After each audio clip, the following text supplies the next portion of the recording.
आज मेरे बेटे की दूसरी शादी थी।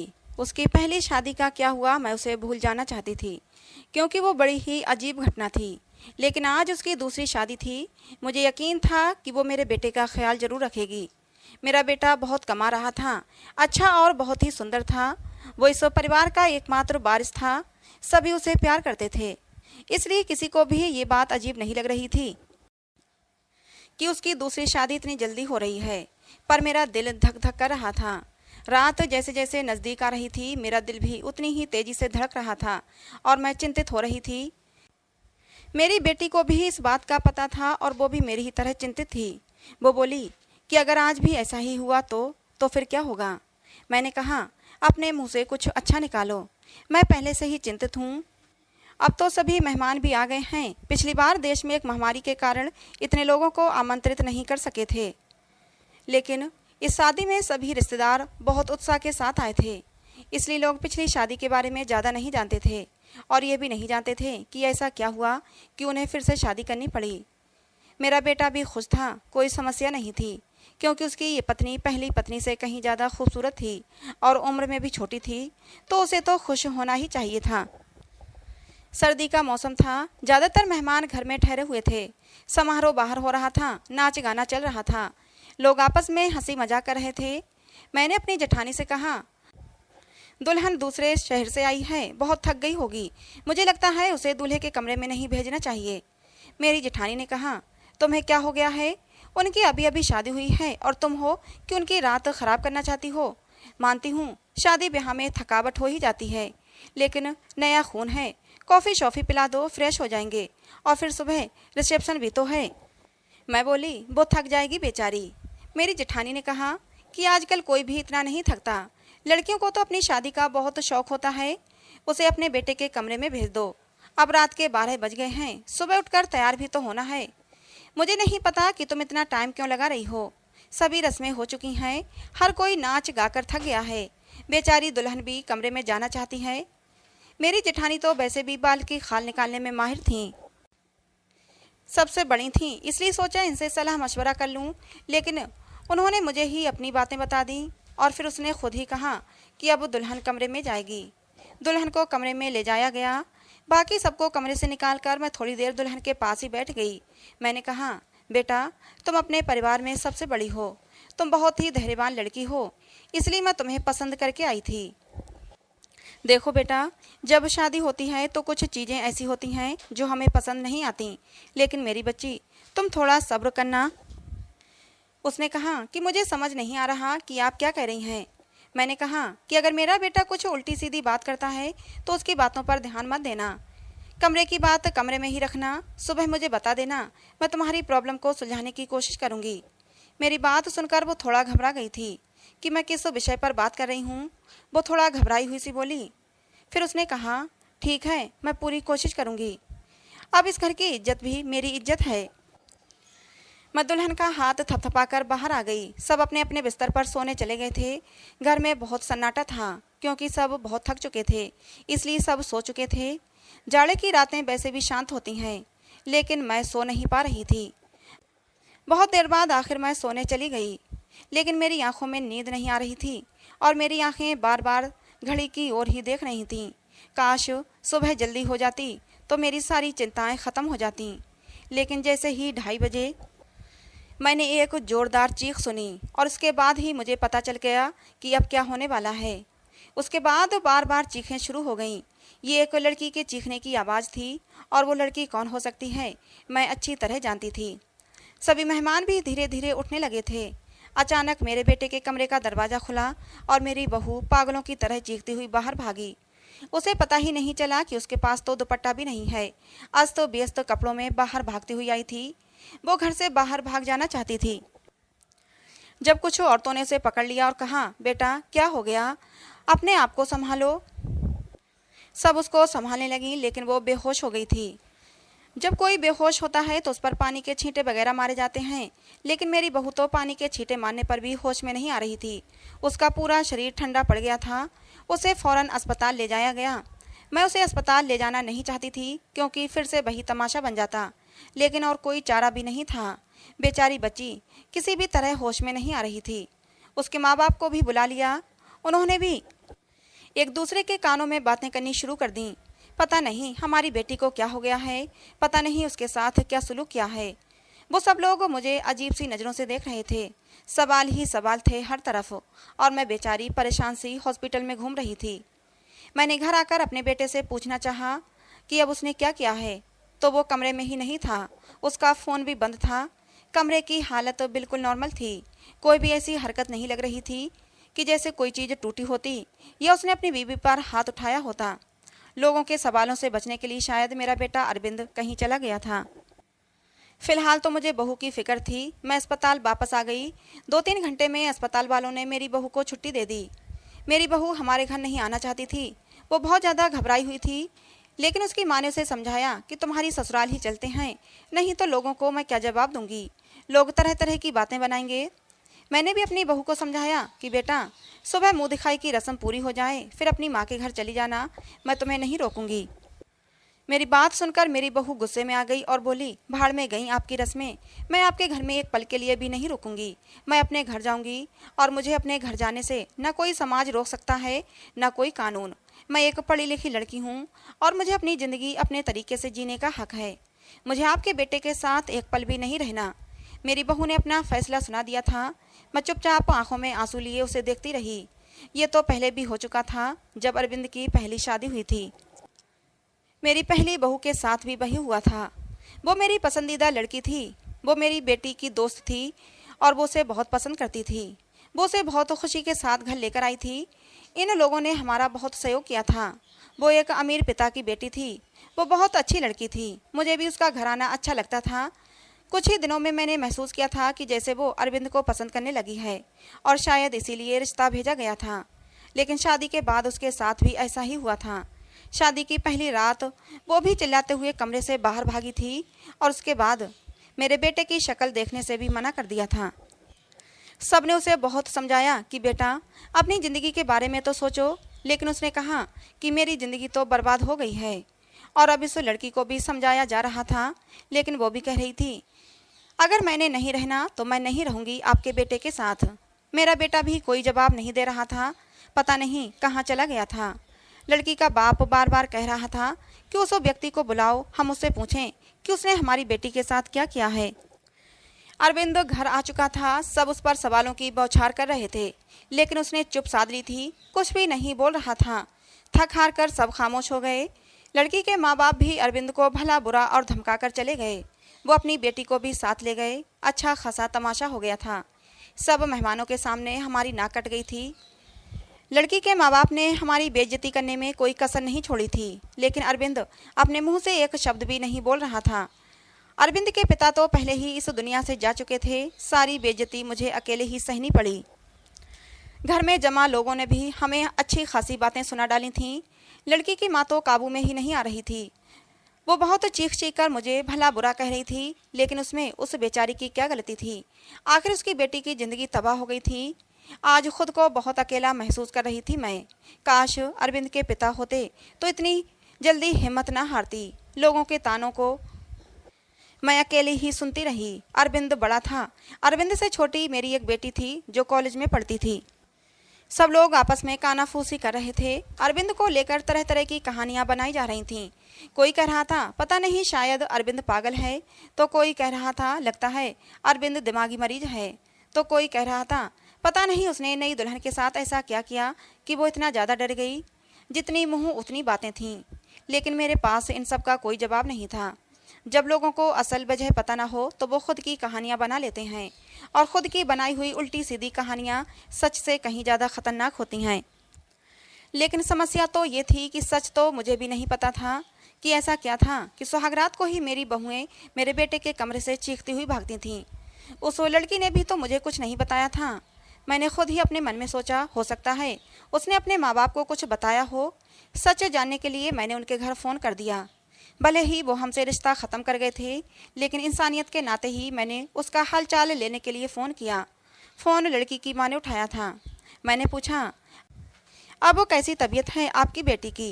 मेरी आवाज़ सुनते ही वो भड़क गई थीं और बोली थीं, मेरी बेटी अब तक ठीक नहीं हुई है। खबरदार जो आगे से आपने फ़ोन किया ये सब सुनकर मैं बहुत ज़्यादा परेशान हो गई थी। मेरी पहली बहू के साथ भी ऐसा ही हुआ था। मेरी बेटी ने बताया था कि वो कम से कम 6-7 महीने तक बीमार रही थी। आखिर क्या प्रॉब्लम थी मेरे बेटे को, मुझे कुछ भी समझ नहीं आ रहा था। क्या कमी थी कि उसकी पत्नियां उससे डरकर भाग जाती थीं? अरविंद की बात करूं तो अरविंद बहुत ही सीधा साधा सा बच्चा था। बचपन से ही कम बोलने वाला था, लेकिन उसके अंदर कोई भी हरकत ऐसी नहीं थी जो अब नॉर्मल होती। अरविंद मेरी पहली संतान थी। हमने उसे बहुत ही लाड प्यार से पाला था, लेकिन हमारे इतना लाड प्यार देने से भी वो बिगड़ा नहीं था। हाँ, उसे अपनी सुंदरता पर घमंड जरूर था। वो कहता, मेरी खूबसूरती और स्मार्टनेस के आगे सब पानी भरते हैं। उसको पहनने ओढ़ने का बहुत शौक था। अच्छी अच्छी ब्रांडेड चीज़ें पहनता। पढ़ाई में भी अच्छा था। नौकरी भी टाइम से कर ली थी। अपनी बहन के लिए भी एक जिम्मेदार भाई था। अपनी बहन श्रुति को कॉलेज लेकर जाता और वापस लेकर घर आता। घर में खर्च के लिए पैसे भी देता। कभी मुझसे ऊंची आवाज़ में बात नहीं करता। उसके दोस्त भी कोई ऐसे नहीं थे जो मैं कहती कि गलत संगत में पड़ गया है। कोई नशा वगैरह भी नहीं करता था। बस उसके कुछ गिने चुने ही दोस्त थे। ये सबसे अच्छा दोस्त था जो बाहर विदेश में रहता था। कभी कभी उससे फ़ोन पर बात भी होती थी। मुझसे भी अपने दोस्त की बात करवाता था। कभी कभी मुझसे कहता, मम्मी क्यों ना हम श्रुति की शादी इसी से कर दें, बहुत ही अच्छा लड़का है। कुल मिलाकर सब कुछ नॉर्मल ही था। लेकिन ये जो 2 बार हुआ ये बिल्कुल भी नॉर्मल नहीं था। पता नहीं मेरे बेटे में क्या कमी थी। ऐसा क्या करता था अपनी पत्नियों के साथ कि वो भाग जाती थीं।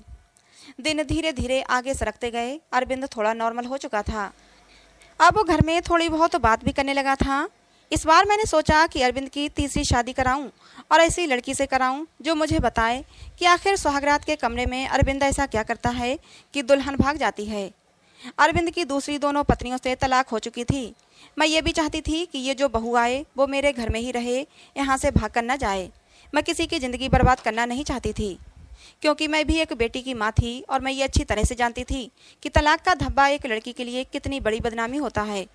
मैं बहुत सोच विचार के बाद इस नतीजे पर पहुंची कि मैं अरविंद की शादी एक शादीशुदा औरत से करवाऊंगी, जिसकी पहले से शादी हो चुकी हो और वो तलाकशुदा हो या फिर विधवा हो। और जल्दी ही मुझे ऐसी लड़की मिल भी गई। लड़की वालों को भी शादी की जल्दी थी, इसलिए उन्होंने भी ज़्यादा छानबीन नहीं की। लड़की कम उम्र थी, लेकिन बहुत ज़्यादा सुंदर नहीं थी, बस वो ठीक ठाक थी। दुबली पतली और सामान्य से नाक नक्शे की लड़की थी। मैंने लड़की वालों को बताया कि मेरे बेटे की एक शादी हो चुकी है और मेरे बेटे की पत्नी कुछ समय ही रही, फिर वो छोड़कर चली गई थी। थोड़ा बहुत झूठ बोलना पड़ा, क्योंकि सच बताने की स्थिति में मैं बिल्कुल नहीं थी। लड़की वाले शादी के लिए राजी हो गए थे। मैंने अरविंद को लड़की की फ़ोटो दिखाई तो उसने शादी से साफ इनकार कर दिया। बोला, मुझे नहीं करनी शादी, इतनी आम से शक्ल सूरत की लड़की है, मुझे इससे शादी बिल्कुल नहीं करनी।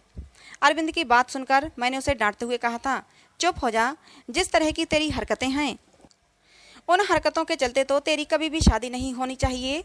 लेकिन मैं एक माँ हूँ ना, इसीलिए सोचती हूँ कब तक बैठी रहूँगी और तेरा ध्यान रखूँगी। मेरे जाने के बाद कोई तो ऐसा हो जिसके साथ तू अपनी ज़िंदगी गुजार सके। बोलते बोलते मेरी आंखों में आंसू आ गए। मेरी आंखों में आंसू देखकर अरविंद चुप हो गया। शादी के लिए रजामंदी दे दी और उठकर कमरे में चला गया। कहीं ना कहीं अरविंद के दिल में चोर जरूर था। वो मुझसे नज़रें चुरा रहा था। लेकिन इस बार मैंने भी तय कर लिया था कि मैं सच जानकर रहूँगी। मैंने पहले ही सोच लिया था कि इस बार मैं लड़की को अपने भरोसे पर ले लूँगी, लेकिन उसे ये नहीं बताऊँगी कि पहले उसकी पत्नियाँ डरकर भाग गई थीं। उसे प्यार से समझा दूँगी, उसे भरोसा दिलाऊंगी कि अगर कुछ ऐसी वैसी बात है तो मुझे बताए, मैं उसकी समस्या का समाधान करूँगी। पर इस बार शादी का प्लान बहुत ही सादगी से करने का था और फिर मैंने बहुत ही सादगी से अरविंद की शादी कर दी। लड़की का नाम रश्मि था। बहुत ही प्यारी बच्ची थी। मेरी बेटी ने मना भी किया था कि मम्मी रहने दें, भाई को भाई के हाल पर छोड़ दें, लेकिन मैंने उसे समझाया था कि बेटा, हो सकता है तेरे भाई के साथ कुछ मसला हो जिसे सुलझाना हमारा फ़र्ज है। खैर, शादी निपट गई। इस बार मैंने ज़्यादा मेहमानों को नहीं बुलाया था। घर में कुछ ही मेहमान थे जो कि मेरे रिश्तेदार नहीं बल्कि मेरे कुछ जानने वाले थे। मेरी कुछ सहेलियां वगैरह थे और उनके परिवार वाले थे।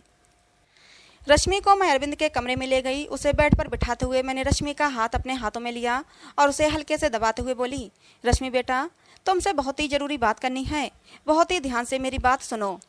रश्मि आश्चर्य से मुझे देखने लगी कि भला ऐसी कौन सी ज़रूरी बात है जो अभी करनी है। मैंने रश्मि को समझाते हुए कहा, बेटा, बेटा, अरविंद इस शादी के लिए राजी नहीं था। बहुत ही मुश्किल से मैंने उसे शादी के लिए तैयार किया है। हो सकता है मेरा बेटा कुछ अजीबोगरीब हरकतें करे, हो सकता है तुम्हें डराने की कोशिश करे जिससे कि तुम उसे छोड़कर भाग जाओ, लेकिन बेटा तुम्हें डरना नहीं है। जो भी हो तुम्हें सब कुछ मुझे बता देना है। बस तुम्हें उसके डराने धमकाने में या उसकी बातों में आने की ज़रूरत नहीं है। रश्मि ने मेरी बातों को सुनकर हाँ में सिर हिला दिया था। मैं थोड़ी संतुष्ट हुई थी और रश्मि को आराम करने का बोलकर बाहर आ गई। मैं अपने कमरे में नहीं गई। बहरहाल मैं बाहर सोफे पर ही लेट गई। श्रुति को मैंने उसके कमरे में भेज दिया कि तुम जाओ, सो जाओ, बहुत रात हो चुकी है। श्रुति कमरे में जा चुकी थी, लेकिन जाते जाते उसने कहा था कि मम्मी जी, आप जो भी कर रहे हैं गलत कर रहे हैं। आप भी हर समस्या का हल सिर्फ शादी ही समझती हैं। आपको किसी की बेटी की ज़िंदगी को यूं बर्बाद नहीं करना चाहिए। श्रुति जा चुकी थी और मैं सोफे पर लेटी दिल ही दिल में अपने भगवान को याद कर रही थी और दुआ मांग रही थी कि हे भगवान, ये रात अच्छे से बीत जाए। बहुत ही खामोशी थी। ऐसा लग रहा था जैसे तूफान से आने की पहले की खामोशी हो। घड़ी की टिक टिक भी मेरे सर पर हथौड़े की तरह लग रही थी। मैं अपने भगवान को मनाने में लगी हुई थी कि तभी वही हुआ जिसका मुझे डर था। रश्मि चीखते हुए बाहर आई थी और पागलों की तरह घर के बाहर भाग जाना चाहती थी। मैंने जैसे तैसे करके उसे बाहर गेट के अंदर लिया था। मैंने उसे जैसे तैसे समझाकर थोड़ा शांत किया था। वो कुछ बोलने की स्थिति में नहीं थी। जब थोड़ा शांत हुई तो बदहवासी में बोली कि आपको अपने बेटे की पहले मेडिकल जांच करानी चाहिए थी। अगर आप ऐसा करा लेती तो आपको और मुझे ये दिन देखना नहीं पड़ता। रश्मि तो बहुत ही समझदार थी। उसके पास तो कोई दूसरा ऑप्शन भी नहीं था। वो तो हर हाल में इस शादी को निभाने की सोचती। लेकिन रश्मि ने भी इस रिश्ते को नहीं निभाया और वो अरविंद को छोड़कर चली गई। दूसरे दिन रश्मि के घर से फ़ोन आया कि अपने बेटे से कहकर हमारी बेटी को तलाक दिलवा दो, नहीं तो हम ये काम अदालत से भी कर सकते हैं। मैं सदमे की हालत में फ़ोन पकड़े वहीं सोफे पर बैठ गई। यानी कि अब अरविंद को कोई मजबूरी में भी अपनाने के लिए तैयार नहीं था। पहले मैं जो बहुएं लाई थी वो अमीर घराने की और सुंदर पढ़ी लिखी थी, लेकिन रश्मि तो विधवा थी, गरीब घराने की थी और बहुत ज़्यादा सुंदर भी नहीं थी। रश्मि को मैंने पहले ही सब कुछ समझा भी दिया था और तब भी वो इतना ज़्यादा बदहवास हो गई थी। आखिर ऐसी क्या कमी थी मेरे बेटे में? हम जो जेवरात दुल्हन को देते थे, दुल्हन के घर वाले शादी के दूसरे ही दिन वापस कर देते थे। मैं तो दहेज भी नहीं लेती थी। फिर आखिर ऐसा क्या था कि ऐसे खूबसूरत पढ़े लिखे और अमीर लड़के को छोड़कर भी लड़कियां भाग जाती थीं? मेरा दिमाग सोच सोच कर फटा जा रहा था।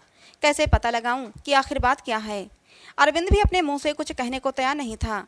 जब भी इस बारे में कुछ बात करने की कोशिश करती तो वो उठकर बाहर चला जाता, मुझे बात करने का मौका ही नहीं देता। लेकिन अब मैं हर वक्त तो अरविंद पर नज़र रखने लगी थी। उसकी एक एक हरकत पर ध्यान देती। शायद कुछ तो ऐसा सबूत मिले जिससे मैं सुराग लगा सकूं, सच जान सकूं कि आखिर सच्चाई क्या है। लेकिन उसके हाव भाव से कभी ऐसा लगा ही नहीं कि उसमें कुछ अबनॉर्मल भी है। एकदम नॉर्मल लड़कों की तरह था जैसे और लड़के होते हैं। एकदम नॉर्मल लड़कों की तरह था जैसे और लड़के होते हैं। मुझे कोई भी रास्ता दिखाई नहीं दे रहा था। एक दिन तंग आकर मैंने अरविंद के दोस्त को फ़ोन लगाया, उसी विदेश में रहने वाले दोस्त को। मैंने पूछा, नितिन, तुम अरविंद के इकलौते दोस्त हो जिससे अरविंद अपने दिल की सारी बातें करता है। मुझे अरविंद के बारे में सब कुछ बताओ। उसने अपने जीवन के बारे में तुम्हें ज़रूर कुछ ना कुछ बताया होगा। लेकिन ये सुनकर तो मैं हैरान हो गई कि उसने अपने दोस्त को अपने बारे में कुछ भी नहीं बताया था। और बस यही बात मुझे बहुत अजीब लगी कि उसने अपने दोस्त को यह भी नहीं बताया कि मेरी 3 शादियां हो चुकी हैं और मेरी तीनों पत्नियां मुझे छोड़कर भाग गई हैं। लेकिन उसने ये बात अपने दोस्त को नहीं बताई जो कि उसका सबसे अच्छा दोस्त था। ये मुझे काफ़ी अजीब लग रहा था। लेकिन शायद उसने नहीं बताया हो क्योंकि वो शर्मिंदा होना नहीं चाहता होगा। शादी की रात ही पत्नी का भाग जाना, वो भी 3 पत्नियों का।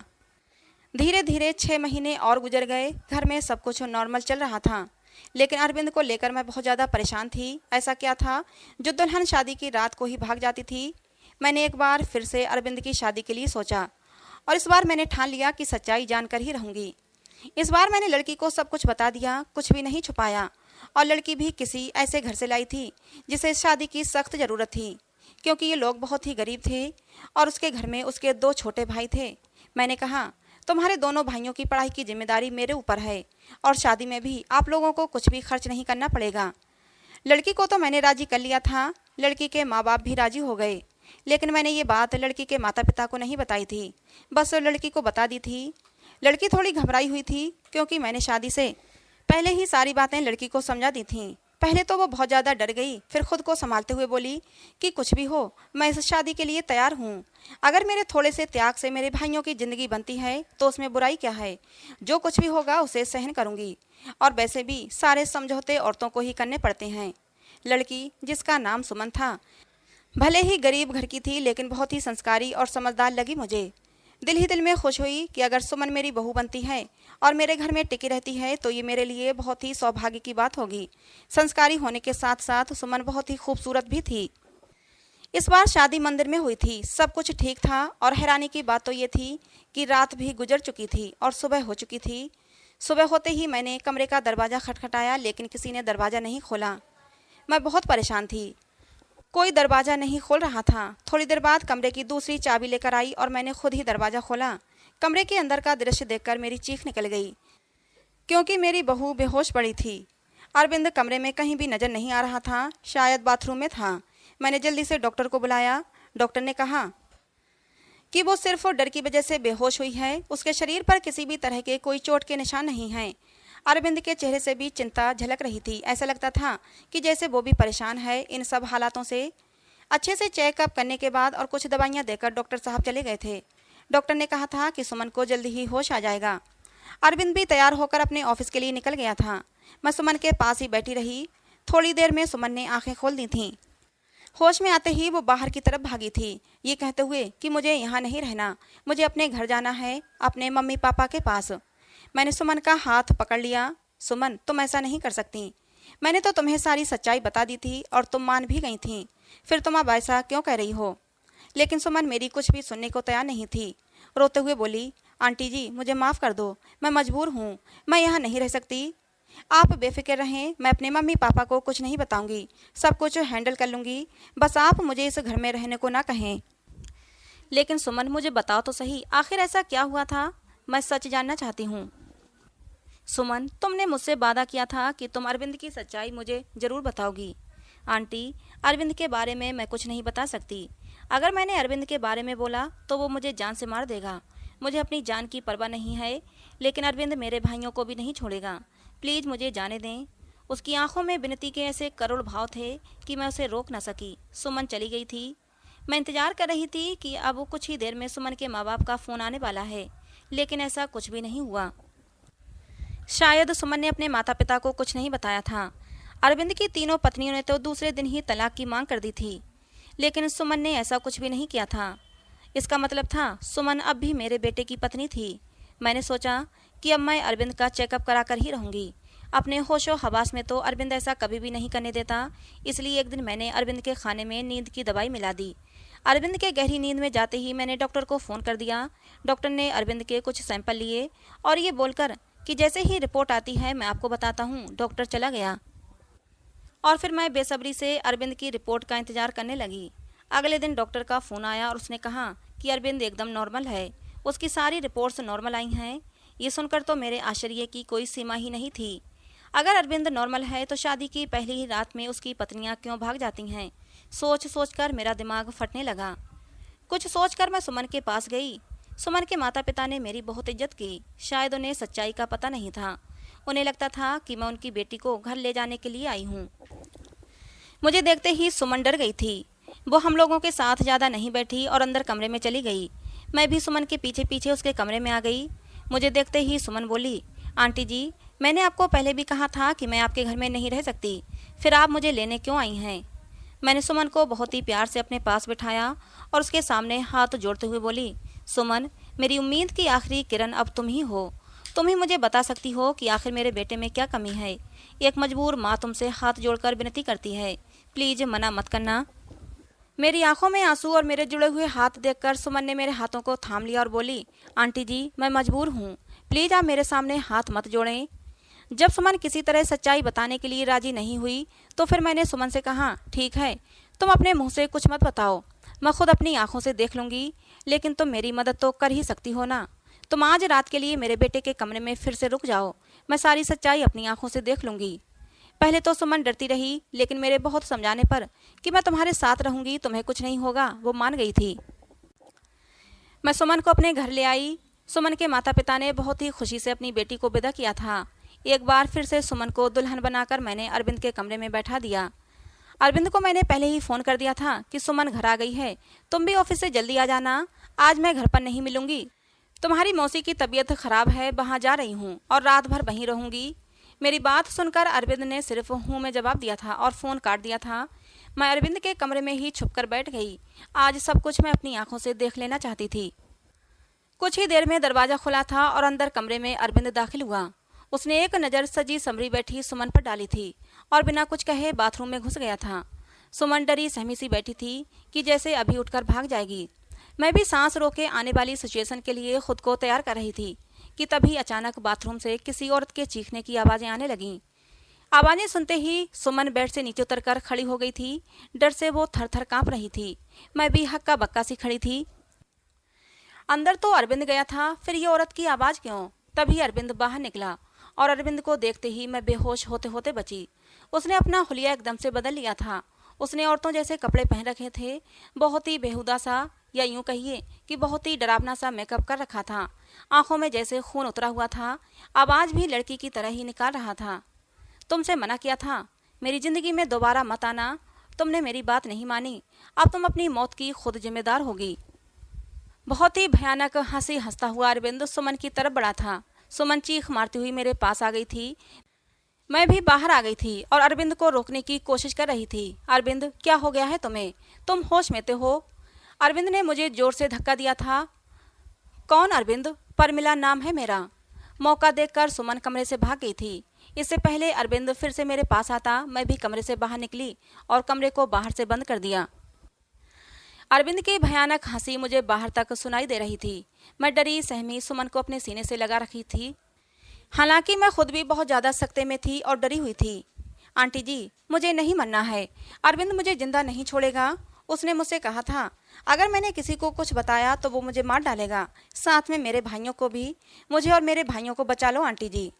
कुछ नहीं होगा सुमन, शांत हो जाओ, मैं सब कुछ संभाल लूँगी। मेरा दिमाग थोड़ा थोड़ा काम करना शुरू किया तो सबसे पहला ख्याल मेरे दिल में यही आया कि शायद अरविंद पर किसी भूत का साया है। सुमन को मैंने अपने रूम में ही सुला लिया था। सुबह उठते ही सबसे पहले मैंने अपने फैमिली डॉक्टर को फ़ोन किया था। 8 बजे डॉक्टर हमारे घर पर थे। मैंने उन्हें सारे हालात से अवगत कराया। साथ ही मैंने डॉक्टर से ये भी कहा कि मुझे लगता है अरविंद पर किसी भूत का साया है। मेरी बात सुनकर डॉक्टर ने कहा था मुझे नहीं लगता ये किसी भूत का साया है, मुझे तो अरविंद एक दिमागी मरीज लगता है, उस पर पागलपन के दौरे पड़ते हैं। ऐसे मरीज किसी मूवी या किसी कहानी में डूब जाते हैं और उसी के कैरेक्टर में खुद को उतार लेते हैं। लेकिन आप टेंशन ना लें, इस मर्ज का इलाज है।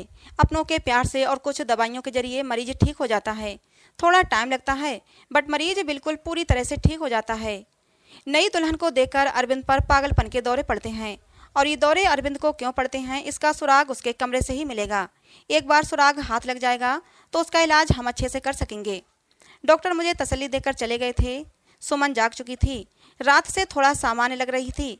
मैंने उसे नाश्ता कराया। नाश्ता करते हुए सुमन बोली कि मुझे लगता है अब मुझे अपने घर चले जाना चाहिए। सुमन के सर पर प्यार से हाथ फेरते हुए मैं बोली, सुमन बेटा, सबसे पहले तो तुम मुझे आंटी कहना बंद करो, तुम मुझे मम्मी जी कहो। और दूसरी बात, अब यही तुम्हारा घर है। इतना सब कुछ अपनी आंखों से देखने के बाद भी आप ये कैसे कह सकती हैं? सुमन ने हैरानी से पूछा। मैंने सुमन से कहा, अभी डॉक्टर से मेरी बात हुई है, अरविंद बिल्कुल ठीक हो जाएगा। बस उसे थोड़े से प्यार और थोड़ी सी देखभाल की ज़रूरत है जो हम दोनों मिलकर उसे देंगे। मेरा यकीन करो, अरविंद बहुत ही अच्छा लड़का है, तुम्हें बहुत ही प्यार से रखेगा। मेरे बहुत देर तक समझाने पर और अपने माँ बाप के हालात को देखते हुए सुमन राजी हो गई थी। मैंने बहुत ही प्यार से सुमन से कहा था, सुमन बेटा, अब तो एक बार मुझे मम्मी जी कहो। और सुमन ने मुस्कुराते हुए मुझे मम्मी जी कहा था, जिसे सुनकर मेरे दिल में ठंडक उतर गई थी। मुझे उम्मीद की किरण नजर आई थी कि मेरा बेटा ठीक हो जाएगा, उसका भी घर बस जाएगा। 10 बजे के करीब अरविंद के दरवाजे पर खटखट की आवाज़ आई थी। मैंने कांपते हाथों से दरवाज़ा खोला था। सुमन को मैंने अपने कमरे में भेज दिया था। अरविंद एकदम तरोताज़ा तैयार खड़ा था। मुझे देखते ही नाराज़गी से बोला, क्या मम्मी जी, मेरा दरवाज़ा बाहर से बंद किसने कर दिया? मुझे ऑफिस के लिए लेट हो रहा है। मैंने एकदम नॉर्मली ही बात की थी। बोली, पता नहीं बेटा कैसे बंद हो गया, चलो तुम नाश्ता कर लो। मैंने उस पर कुछ भी जाहिर नहीं होने दिया। अरविंद ने नाश्ता किया और ऑफिस के लिए निकल गया। अरविंद के ऑफिस से निकलते ही सबसे पहले मैं अरविंद के कमरे में गई और उसकी तलाशी ली। मुझे ज़्यादा मेहनत नहीं करनी पड़ी। सामने ही बेड पर मुझे कुछ किताबें दिखीं। सुमन भी अब मेरे पास आ चुकी थी। सारी किताबें सेम थीं। सब किताबों में एक ही उपन्यास था जिसमें कोई परमिला नाम की लड़की थी। शादी की रात ही उसके पति ने उसे कमरे से धक्के देकर बाहर निकाल दिया था और अगले ही दिन दूसरी दुल्हन ले आया था। परमिला धीरे धीरे दिमागी मरीजा बन गई थी। दुल्हन को देखते ही उस पर दौरे पड़ने लगते थे। अब तो किसी शादी में दुल्हन को देखती तो उसे मारने के लिए भागती थी। परमिला के ससुराल वालों ने उसे पागल घोषित कर दिया था और उसे उसके मायके भेज दिया था। दुल्हनों को देखकर परमिला का पागलपन कम नहीं हुआ था और परमिला के कैरेक्टर में ही अरविंद ने खुद को उतार लिया था। मैंने डॉक्टर को फ़ोन करके सारी बातें बताईं। डॉक्टर ने कहा कि आप लोग बिल्कुल भी ना घबराएं, मैं कुछ दवाइयाँ दूंगा और जो उपन्यास अरविंद पढ़ता है वो सारी किताबें आप रूम से बाहर निकाल दें। धीरे धीरे प्यार से अरविंद को समझाना पड़ेगा, उसे परमिला के कैरेक्टर से निकालना पड़ेगा। धीरे धीरे डॉक्टर की दवाइयों से और सुमन और मेरी मेहनत से अरविंद ठीक होने लगा था। सुमन अरविंद के सामने सिंपल सी रहती थी, कोई भी बनाव श्रृंगार नहीं करती थी। अरविंद के व्यवहार में बहुत बदलाव आने लगा था। उसकी आंखों में अब मैंने सुमन के लिए प्यार देखा था। सुमन कहीं भी जाती अरविंद की निगाहें उसका पीछा करती थीं। अरविंद का इलाज चलते आज 3 महीने हो चुके थे। सुमन ने जिस मेहनत और लगन से मेरा साथ दिया था उसकी मैं कायल हो गई थी। कोई बहुत ही अच्छे कर्म किए होंगे जो मुझे सुमन जैसी बहू मिली।